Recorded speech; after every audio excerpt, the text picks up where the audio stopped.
23rd was the day that changed absolutely everything.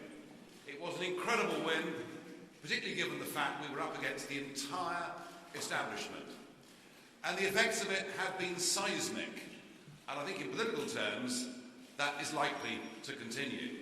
Now, I'm aware that not everybody in this country is happy. Indeed, a lot of young people have been wound up by scare stories and are actually very angry and very scared about their future.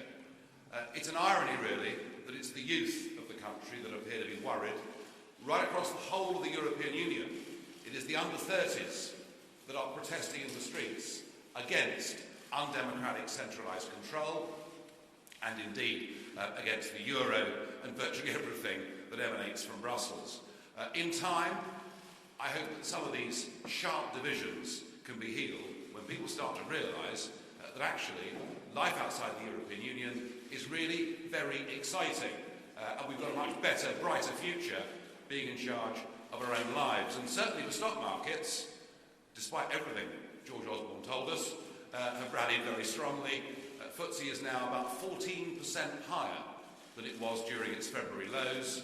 And I think a great delight to see the number of Commonwealth countries rushing forward in a bidding war to be the first people to sign a free trade deal with an independent United Kingdom. What the country needs is strong leadership. What it needs is direction. What it needs is not business as usual. I'm certain of one thing. I'm certain that the United Kingdom will leave the European Union. We've won that. And in terms of our Parliament and in terms of our courts, that is a great historic victory. What I'm less certain of is what deal is this government going to cut. And we need a new Prime Minister who puts down some pretty clear red lines that we're not going to give in on issues like free movement. And we need a Prime Minister that will not sell us out to what is known as the single market, but effectively a big business protectionist cartel. So we need a vision from our new leader, a vision that shows we're going to engage with the world and turn us into an enterprise economy. And to do that, and to achieve that, we need a team of negotiators that include figures from across the political spectrum, which reflects that Brexit vote, and crucially, we need some business people who know not only how the world works, but understand the importance of lobbying industry directly.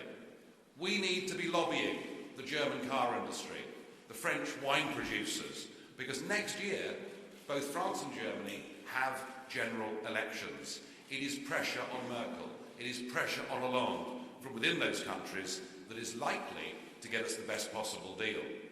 And we need to go global, and there is no reason to wait for this at all. As soon as we get a new Prime Minister, we need teams of negotiators. I'm told we haven't got the skill. I'm told we haven't got the competence or the expertise within our own civil service, which I suppose is the price you pay when you give away the ability to run your own country. So let's headhunt them.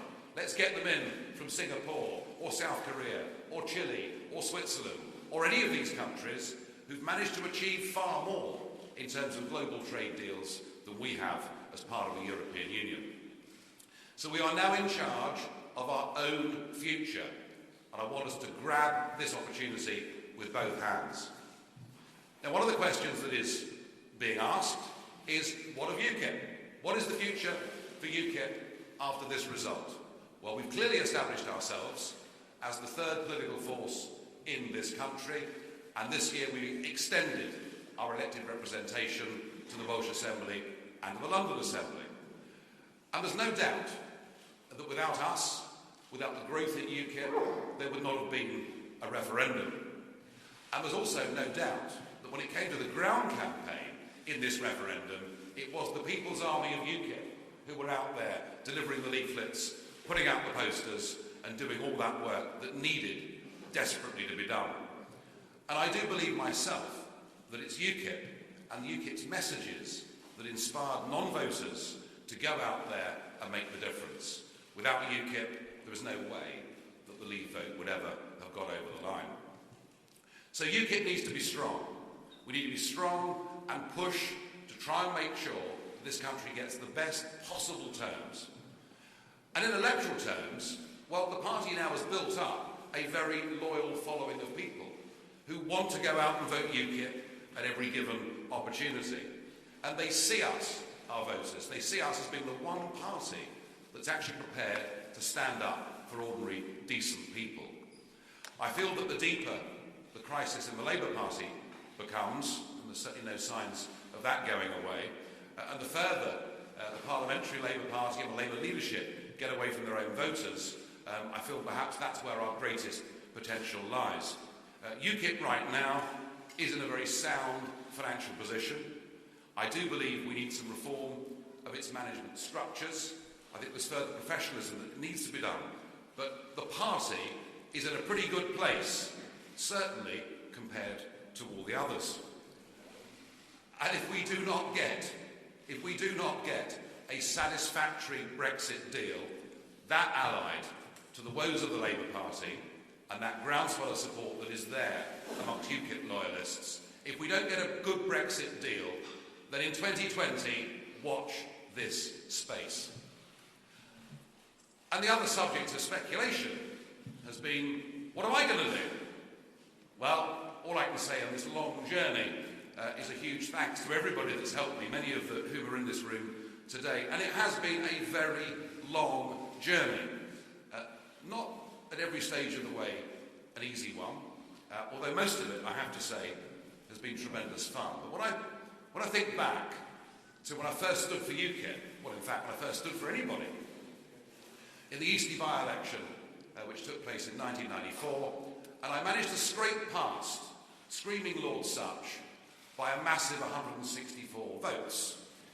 And to have gone from that to being part of a national campaign that attracted 17.5 million votes for Brexit says to me that, tough though it's been at times, it has certainly all been worth it.